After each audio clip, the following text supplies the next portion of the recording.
청소년 상담사 시험의 상담 연구방법론 기출문제 중 난이도가 중간 이상인 문제들을 추출하여 여러분께서 실전처럼 풀어볼 수 있도록 준비하였습니다. 이번 영상은 기출문제의 세 번째 영상으로 표집 및 자료 수집 영역에 대한 문제들입니다. 각 페이지마다 영상을 멈추시고 먼저 문제를 풀어보신 후 문제에 대한 설명을 들으시고 정답을 확인해 보실 것을 권장드립니다. 각 문제의 답은 우측 하단에 적혀 있습니다. 또한 선생님들께서 영상이 너무 빠르거나 필요시에는 영상을 잠시 멈추시거나 재생 속도를 조정하여 들으시기 바랍니다. 1번 문제는 아래 설명에 맞는 표집 방법을 고르는 문제입니다. 비확률 표집이고 간편하게 표집할 수 있고 연구자의 전문적 식견에 따라 의도적으로 표집하는 방법입니다. 이러한 표집 방법은 의도적 표집입니다. 의도적 표집은 목적 표집, 유의 표집, 판단 표집이라고도 합니다. 또한 아래 선택지 문항에서 비확률적 표집은 3번 목적 표집밖에 없습니다. 따라서 답은 3번입니다. 2번 문제는 층화 표집과 할당 표집의 차이를 가장 잘 설명한 것을 고르는 문제입니다. 1번 문항에서 층화 표집은 확률 표본 추출 방법으로 무선으로 표본을 추출하고 할당 표집은 연구자가 주관적으로 표본을 추출하는 비확률 표본 추출 방법입니다. 맞는 내용입니다. 2번 문항은 1번 문항과 반대로 기술되어 있어 틀린 내용입니다. 3번 문항은 할당 표집과 층화 표집은 둘 다 모집단의 특성을 알아야 합니다. 즉 전집 목록이 있어야 합니다. 할당 표집과 층화 표집의 차이는 표본을 무선으로 추출하느냐 임의로 추출하느냐입니다. 따라서 3번 문항은 틀린 내용입니다. 4번 문항도 3번과 같이 틀린 내용입니다. 5번 문항에서 앞부분의 설명은 군집 표집의 내용이고 뒷부분의 설명은 층화 표집에 대한 것입니다. 틀린 내용입니다. 답은 1번입니다. 3번 문제는 고등학생의 흡연 비율을 조사하기 위해 지역의 모든 고등학교 중 100개 학교를 무선 추출한 후 이들 학교에서 한 학급씩 다시 추출하는 표집 방법에 대해 틀린 것을 고르는 문제입니다. 이러한 표집 방법은 군집 표집에 해당합니다. 군집 표집은 확률적 표집이고 단계적으로 표집을 합니다. 개인이 아니고 집단을 표집 단위로 하며 따라서 모집단 특성에 대한 사전 지식이 없을 때에도 사용할 수 있습니다. 3번의 추리 통계를 적용하지 않는다는 말은 적절한 내용이 아닙니다. 군집 표집을 통해 추리 통계를 할 수 있기에 틀린 내용입니다. 답은 3번입니다. 4번 문제는 설명에 있는 표본 추출 기법으로 옳은 것을 고르는 문제입니다. 설명에 나온 표집 방법도 3번 문제와 동일하게 군집 표집 방법으로 확률 표본 추출 방법입니다. 군집 표집은 집단 간에는 동질이고 집단 내에서는 이질입니다. 반면에 층화 표집은 집단 간에는 이질이고 집단 내에서는 동질입니다. 따라서 1번 문항은 틀린 내용입니다. 2번은 군집 표집이 확률 표집 추출 방법이기에 틀린 내용입니다. 3번은 모집단의 구성 요소가 집락화되어 있을 경우는 군집 표집의 내용입니다. 그런 의미에서 군집 표집을 집락 표집이라고도 합니다. 4번에서 군집 표집 방법도 군집을 추출하기 위한 표집틀이 있어야 합니다. 틀린 내용입니다. 5번에서 모집단을 구성하는 개별 요소의 고유 번호가 필요한 것은 단순 무선 표집이나 체계적 표집 방법에서입니다. 군집 표집 추출 방법에서는 군집을 추출하기에 개별 요소의 고유 번호는 굳이 필요하지 않습니다. 틀린 내용입니다. 답은 3번입니다. 5번 문제는 목적 표집에 대한 설명으로 틀린 것을 고르는 문제입니다. 목적 표집은 비확률적 표본 추출 방법입니다. 기억 문항은 목적 표집은 무선 표집이 아니기에 틀린 내용입니다. 니은 문항은 목적 표집은 의도적 표집이라고도 합니다. 맞는 내용입니다. 디귿 문항은 층화 표집과 군집 표집은 확률 표본 추출 방법입니다. 틀린 내용입니다. 리을 문항은 눈덩이 표집에 대한 내용입니다. 맞지 않은 내용입니다. 답은 2번입니다. 6번 문제는 사례에서 설명하는 표집 방법을 고르는 문제입니다. 사례는 540명에서 54명의 표본을 추출하고자 하는데 540명에게 번호를 배정하고 처음에 5번이 나오면 15번, 25번 순서로 54명을 뽑는 방법입니다. 이는 체계적 표집에 해당합니다. 계통적 표집이라고도 합니다. 답은 2번입니다. 7번 문제는 표집 방법의 성격이 다른 것을 고르는 문제입니다. 군지 표집, 다단계 표집, 체계적 표집, 층화 표집은 확률적 표본 추출 방법입니다. 옆에 작은 글씨에서 설명되어 있듯이 다단계 표집은 군지 표집과 유사한 확률 표본 추출 방법입니다. 반면 할당 표집은 비확률적 표본 추출 방법입니다. 답은 5번입니다. 8번 문제는 사례에서 나타난 표본 추출 기법에 관한 설명으로 옳은 것을 고르는 문제입니다.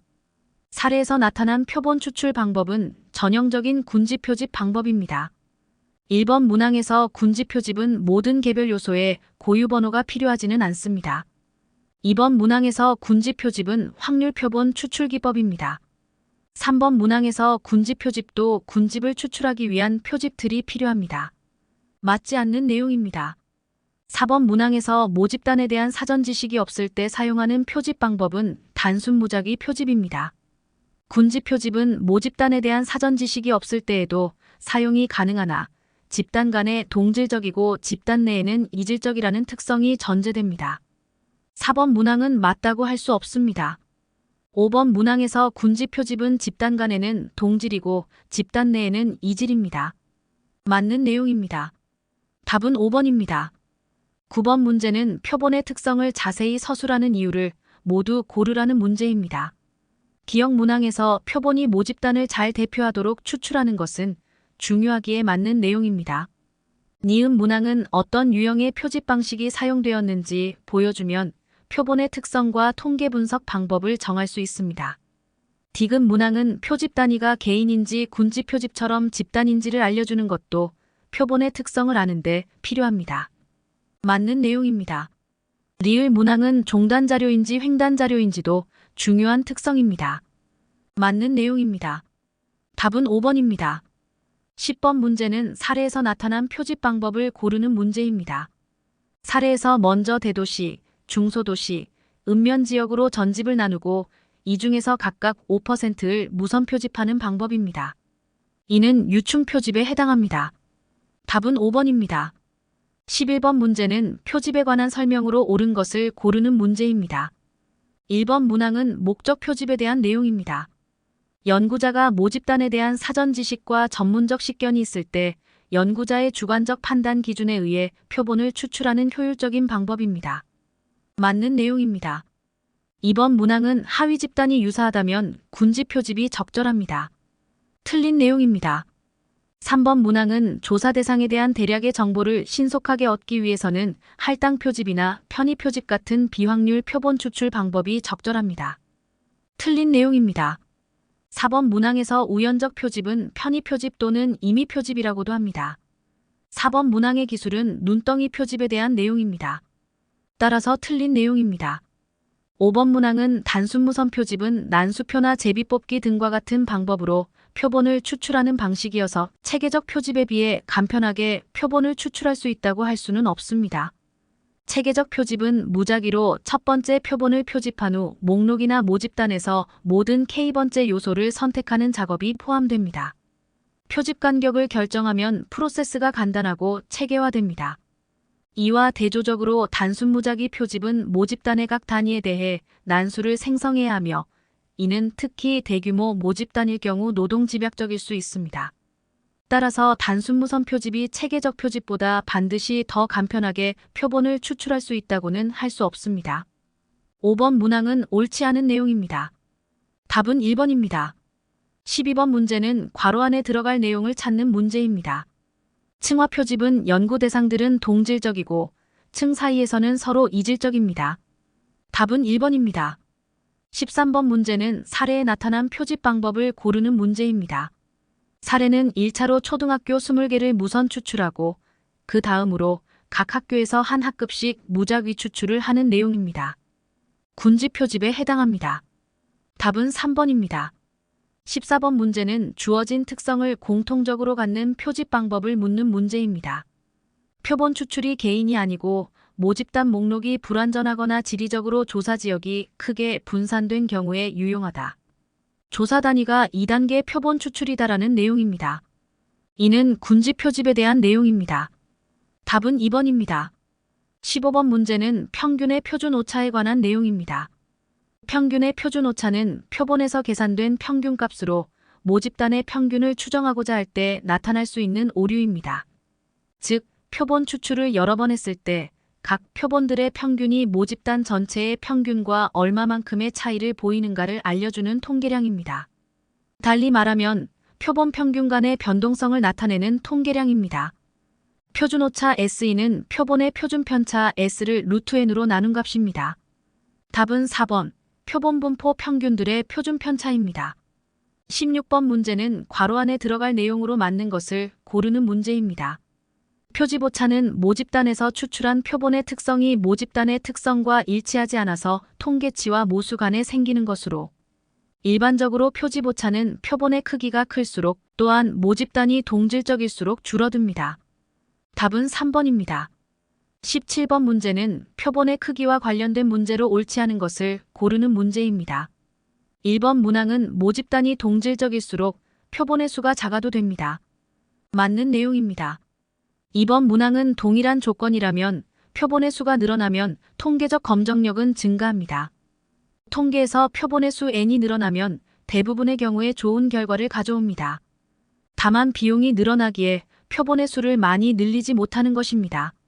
3번 문항은 사례수가 적으면 표준오차가 커집니다. 표준오차가 커지면 작은 크기의 효과를 탐지하기가 어렵습니다. 작은 크기의 효과를 탐지하려면 더 큰 표본의 수가 필요합니다. 옆에 있는 작은 글씨의 설명을 참조하시기 바랍니다. 4번 문항은 측정 도구의 신뢰도가 낮으면 표본의 수가 커야 합니다. 맞는 내용입니다. 5번 문항은 중도 탈락률이 높을 것으로 예상되면 대규모 표본이 효과적입니다. 이것도 맞는 내용입니다. 답은 3번입니다. 18번 문제도 표본 크기에 대한 문제로 틀린 것을 고르는 문제입니다. 1번 문항은 모집단의 구성원 특성이 다양할수록 이질적이기에 표본의 수가 커져야 합니다. 맞는 내용입니다. 2번 문항은 추정치의 정확도의 정도, 시간과 비용을 고려하여 표본의 크기를 정해야 합니다. 맞는 내용입니다. 3번 문항은 표본 수가 줄어들수록 표준 오차가 커지고 표준 오차가 커지면 모집단 추정의 정확도가 낮아집니다. 따라서 3번은 틀린 내용입니다. 4번 문항에서 신뢰구간 접근법은 모집단의 분산이 알려져 있을 경우 표본 크기의 산정에 사용할 수 있습니다. 맞는 내용입니다. 신뢰구간 접근법에 대해서는 옆에 작은 글씨의 내용을 읽어보시기 바랍니다. 5번 문항에서 모집단의 분산이 알려져 있지 않은 경우에는 이를 추정하여 표본의 크기를 정할 수 있습니다. 맞는 내용입니다. 답은 3번입니다. 19번 문제는 표본 추출 시 표본의 크기에 영향을 미치는 요인을 모두 고르라는 문제입니다. 표본의 크기에 영향을 주는 요소는 모집단의 표준 편차, 신뢰 수준, 최대 허용 오차 모두 해당됩니다. 표준 편차가 크면 표본의 수가 커져야 하고 신뢰 수준이 높아지면 표본의 수가 커져야 합니다. 또한 최대 허용 오차가 작아지면 표본의 수가 커져야 합니다. 답은 5번입니다. 20번 문제는 표본의 수가 25개이고 표준 오차가 2였는데 표준 오차를 1로 줄이기 위해서는 표집의 크기가 얼마가 되어야 하는가를 묻는 문제입니다. 표준 오차는 표준 편차를 루트 n으로 나눈 값입니다. 따라서 표준 오차를 반으로 줄이려면 n을 4배로 늘리면 됩니다. 따라서 25 곱하기 4는 100입니다. 답은 3번입니다. 21번 문제도 표본의 크기에 영향을 미치는 요인을 모두 고르는 문제입니다. 모집단의 동질성은 표준 편차가 작다는 의미이기에 표본의 크기에 영향을 미치고 연구 방법에 따른 연구 유형도 영향을 미칩니다. 상관 연구, 회귀 분석, 실험 연구인지에 따라 표본의 크기가 달라질 수 있습니다. 자료 분석 방법에 따라서도 분석의 범주가 많아지면 그에 따라 표본의 크기가 커져야 합니다. 또한 통계적 검정력이 커지려면 표본의 크기가 커져야 합니다. 따라서 답은 5번입니다. 22번 문제도 표본의 크기를 결정하는 요인을 묻는 문제입니다. 신뢰 구간, 유의 수준, 자료 수집법, 시간과 비용 모두 표본의 크기를 결정하는 요인이라 할 수 있습니다. 답은 5번입니다. 23번 문제는 표본의 크기와 표집 오차에 관한 설명으로 옳은 것을 고르는 문제입니다. 1번 문항에서 표본의 크기는 표준오차 및 표집오차와 관련이 있습니다. 틀린 내용입니다. 2번 문항에서 전수조사를 하면 표집오차는 줄어듭니다. 반면 전수조사는 비표집오차가 커지는 단점이 있습니다. 3번 문항은 표본의 크기를 크게 해서 표집오차를 줄일 수는 있지만 이론적으로 표집오차를 0으로 만들 수는 없습니다. 틀린 내용입니다. 4번 문항은 표본의 크기가 커지면 표집오차는 작아집니다. 틀린 내용입니다. 5번 문항은 표집오차는 앞에서 설명했듯이 표본의 크기를 결정하는 요인 중 하나입니다. 답은 5번입니다. 24번 문제는 모집단의 평균을 추정하기 위한 표본의 크기를 계산할 때 필요한 값을 모두 고르라는 문제입니다. 표본의 크기는 모집단의 표준 편차와 신뢰 구간의 Z가 허용 오차 값이 모두 필요합니다. 옆에 있는 표본의 크기를 구하는 공식을 살펴보시기 바랍니다. 따라서 답은 5번입니다. 25번 문제에서 관찰 시점이 관찰 대상의 행동이 일어나는 시점과 일치하는지의 여부를 기준으로 한 관찰법의 분류법은 직접 관찰과 간접 관찰입니다. 답은 4번입니다. 26번 문제는 관찰법에 관한 설명으로 틀린 것을 고르라는 문제입니다. 1번 문항에서 관찰 연구의 첫 단계는 관찰 대상자와 친근감을 형성하는 단계가 아닙니다. 관찰 연구의 첫 단계는 연구의 목적을 정하고 관찰 내용과 관찰 대상을 정하는 것입니다. 관찰 연구에서 라포는 중요한 요소는 아닙니다. 따라서 틀린 내용입니다. 2번 문항의 내용은 관찰법에 대한 내용으로 맞습니다. 3번 문항은 관찰법은 시각, 청각 등을 활용하는 것이기에 감각기관을 사용하여 자료를 수집하는 방법이라 할 수 있습니다. 4번 문항은 참여 관찰에 대한 내용으로 맞는 내용입니다. 5번 문항은 구조와 관찰에 대한 내용으로 맞는 내용입니다. 답은 1번입니다. 27번은 관찰 연구에 관한 설명으로 옳은 것을 고르는 문제입니다. 기억 항목은 자연 관찰은 생태학적 타당도가 높습니다. 맞는 내용입니다. 니은 항목은 통제 관찰은 실험실과 실제 환경에서 수행될 수 있습니다. 맞는 내용입니다. 디귿 항목은 실험실 관찰은 인위적으로 실험 환경을 조성하고 관찰하는 것입니다. 맞는 내용입니다. 리을은 관찰의 통제 및 조작 여부에 따라 자연적 관찰과 통제된 관찰로 구분합니다. 또한 관찰의 참여 정도에 따라 참여 관찰, 준참여 관찰, 비참여 관찰로 구분합니다. 따라서 틀린 내용입니다. 답은 3번입니다. 28번 문제는 자기 노출을 꺼리는 학생의 심리 상태를 파악하는 직접적 자료 수집 방법을 묻는 문제입니다. 선택지 문항에서 3번 스마트폰 초기 화면의 종류나 교체 빈도를 참조하는 수집 방법 외에 1번, 2번, 4번, 5번 문항은 모두 간접적 자료 수집 방법입니다. 답은 3번입니다. 29번은 보기 설명에 해당하는 것을 고르는 문제입니다. 관찰자가 대부분의 관찰 대상을 지나치게 좋게 평가하려는 경향은 관용의 오류입니다. 근접의 오류는 시공간적으로 가깝게 평정하는 특성 사이에 상관이 높아지는 경향을 말합니다. 집중 경향의 오류는 극단의 평정치는 피하고 중간적인 점수를 주는 경향을 말합니다. 엄격성의 오류는 관용의 오류와는 반대로 보다 나쁘게 평정하는 경향을 말합니다. 후광 효과는 대상에 대해 가지고 있는 특정 인상을 토대로 다른 특성을 좋게 또는 나쁘게 평정하는 경향을 말합니다. 답은 1번입니다. 본 영상의 마지막 문제입니다. 30번 문제는 조사 연구의 일반적 특성으로 옳은 것을 모두 고르는 문제입니다. 기억은 표본의 대표성이 보장이 되면 연구 결과의 일반화 가능성은 높아집니다. 맞는 내용입니다. 니은은 특수한 개별 사례를 여러 측면에서 심층적으로 연구하는 것은 질적 연구 중 사례 연구입니다. 따라서 옳지 않은 내용입니다. 디귿은 질문지 조사는 구조화된 설문지를 사용하여 자료 수집이 용이합니다. 맞는 내용입니다. 리을은 모집단을 전수조사할 수 없기에 표본 조사를 통해 분석을 합니다. 맞는 내용입니다. 미음은 대인 면접 조사의 경우 조사자와 응답자 간 상호작용이 응답에 영향을 미칠 수 있습니다. 맞는 내용입니다. 답은 4번입니다. 지금까지 기출문제 세 번째 영상으로 표집 및 자료 수집에 대한 문제를 공부해 보았습니다. 영상으로 공부하시느라 수고가 많으셨습니다. 다음 영상은 자료 분석에 대한 문제들입니다. 다음 영상에서 다시 뵙겠습니다. 감사합니다.